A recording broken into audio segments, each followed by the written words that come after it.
got to do. I think if you don't do it, it may be because yeah, maybe you realize it's more.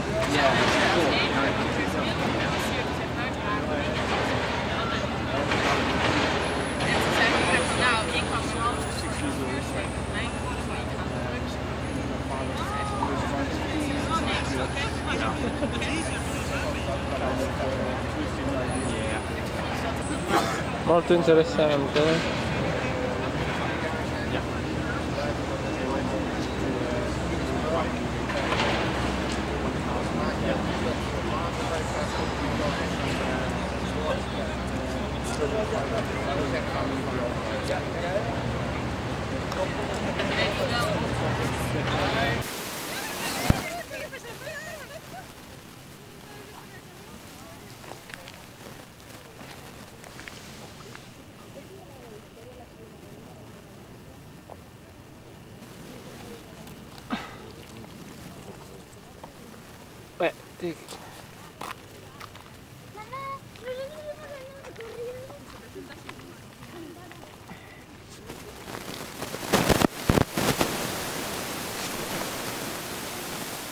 Quanto ci provo tutti? E dai!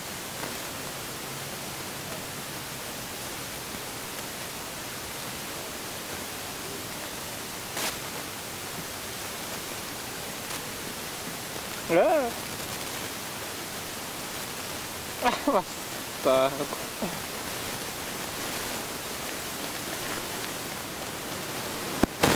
Siamo a Kensington Gardens. Residenza dei Kensington.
We're looking for a vegetarian restaurant, and we're looking for its location, and we'll go there.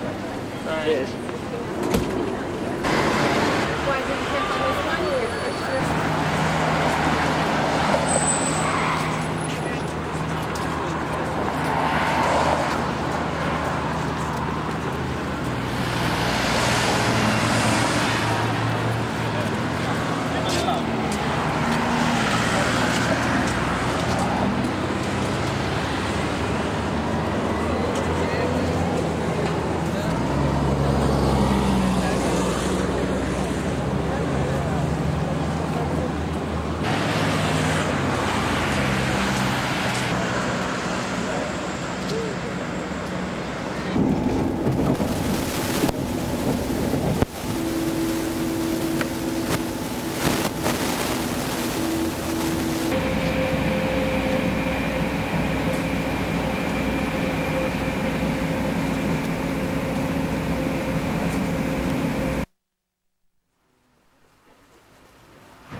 ja, das ist so verbindlich.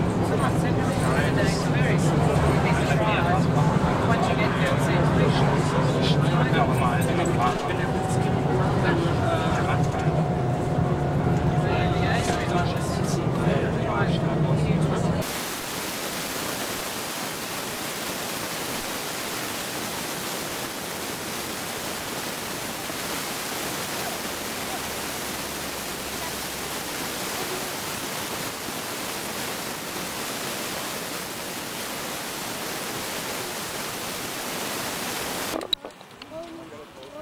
La prima Stonehenge era dunque costituita da un cerchio di tronchi, circondati da un terrapieno e da un fossato, e le tracce che ne rimangono sono visibili soltanto durante gli scavi. E qui emerge un altro enigma che a tutt'oggi gli archeologi cercano di svelare, dando una spiegazione della seconda fase di Stonehenge. 4.000 anni fa, nel 2100 a.C., e circa 2.000 anni prima che i Romani mettessero piede in Inghilterra, Stonehenge fu ricostruita, ma questa volta di pietra azzurra. Potete vedere le pietre azzurre da dove vi trovate. Sono le pietre più piccole all'interno del cerchio. Oggi di alcune non rimangono che mozziconi, ma altre si innalzano tutt'oggi come in origine le altre. E tutte provengono dallo stesso luogo, le Froselli Mountains, presso Pendle, nel Galles del Sud, 360 km da qui. Sono venute da quelle montagne, trascinate fino al mare, trasportate su zattere enormi e poi su, lungo il fiume Avon. Poi di nuovo via terra fino a qui. È incredibile, soprattutto se si pensa che ciascuna pietra pesa circa 5 tonnellate. Mentre ve ne domandate il motivo, cominciate a dirigervi verso il prossimo segnale, il numero 3. Perché andare incontro a simili difficoltà? Perché non utilizzare pietra locale? Perché far cadere la scelta sulla pietra azzurra del Galles meridionale? Era così importante avere proprio quelle pietre e non altre? Era forse perché la pietra azzurra è più calda al tatto di altre? Non si sa. Un altro mistero. Prima che la seconda fase di Stonehenge fosse completata, i lavori si arrestarono e cominciò la realizzazione di un'altra Stonehenge, più imponente ed estesa di quella che conosciamo oggi. Poco meno di 4.000 anni fa, nel 2000 a.C. circa, cominciò la terza ed ultima fase di Stonehenge. Il prossimo segnale porta il numero 3. Noviti. Ancora all'interno del ferro di cavallo delle arenarie, un altro ferro di cavallo, questa volta di pietra azzurra. Entrambi i ferri di cavallo guardano verso il sorgere del sole nel solstizio d'estate. Quindi, dopo tutto, doveva essere una specie di tempio. Ma come riuscirono a collocare queste pietre enormi in posizione verticale?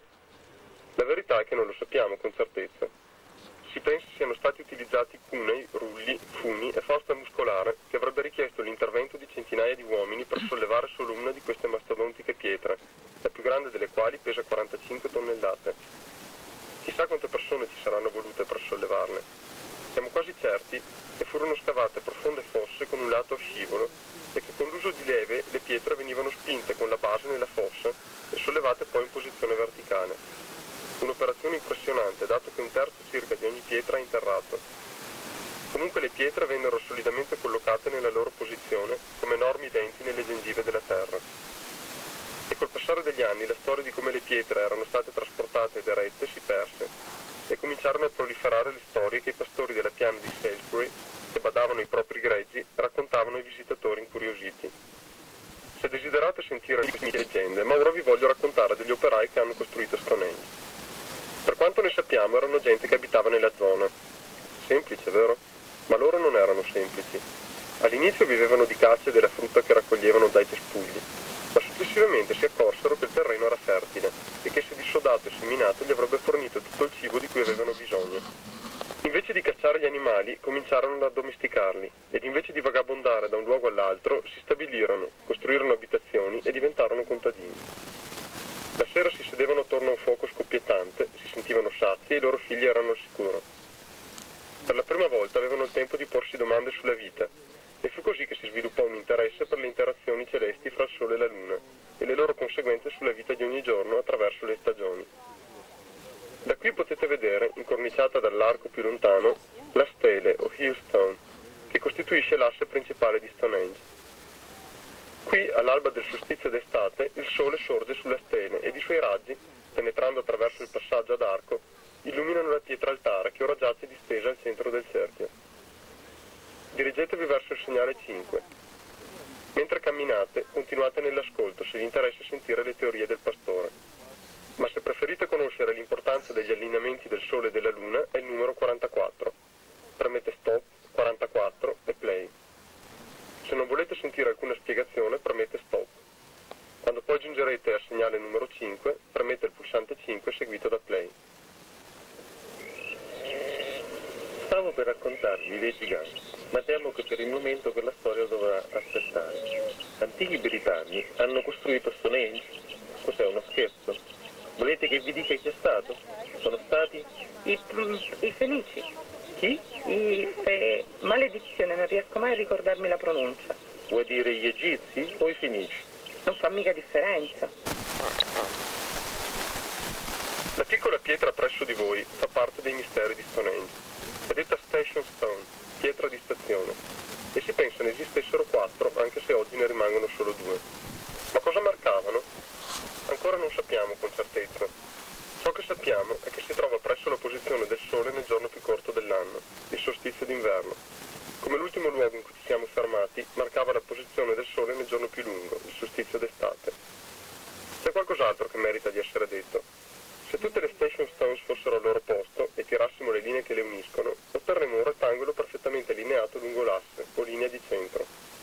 E se uniamo con delle linee immaginarie i 4 angoli del rettangolo, la loro intersezione è il centro del cerchio dove stava la pietra altare. Potete trovare questa spiegazione in un diagramma sulla guida. Le pietre di stazione sono senz'altro state qui per lungo tempo, forse da quando fu eretto il primo cerchio di pietra. Pensa potessero costituire dei punti di riferimento per chi doveva costruire il monumento. Chissà. Ma la domanda più oscura resta: perché Stonehenge fu eretta? E poi di nuovo? E poi una terza volta? Era un tempio consacrato a un dio del Sole? O forse un antico osservatorio, un luogo di studio dei movimenti del Sole e della Luna? Fu voluta per motivi scientifici o religiosi? Forse entrambi. Non dimentichiamo che a quei tempi religione e scienza non erano in contrasto come succede spesso al giorno d'oggi. Infatti è abbastanza plausibile che i primi custodi di Stonehenge fossero sacerdoti astronomi.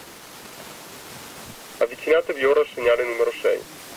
Come prima, se volete sentirne di più dal pastore, continuate ad ascoltare.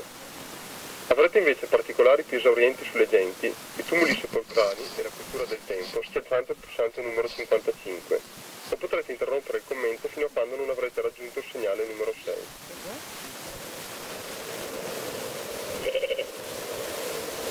Sugli alberi, per scendere poi giù fino agli argini del fiume Avon. Ma Stonehenge è certo più di un cerchio di pietre e una delle teorie del pastore potrebbe non essere così azzardata. Questo cerchio, senza dubbio, funziona da calendario. Il solstizio d'estate è in giugno, ed è in giugno che la luce del sole passa attraverso l'arcata centrale. Ma in luglio passa attraverso quella successiva, a sinistra, e così in agosto e così via, fino al solstizio d'inverno in dicembre, quando i raggi piovono attraverso l'arcata vicino alla Station Stone, quella che abbiamo appena superato. In gennaio il giro ricomincia da questa parte, un mese alla volta, un'arcata alla volta, fino a giugno, quando passa di nuovo attraverso l'arcata centrale, ed è ancora solstizio d'estate.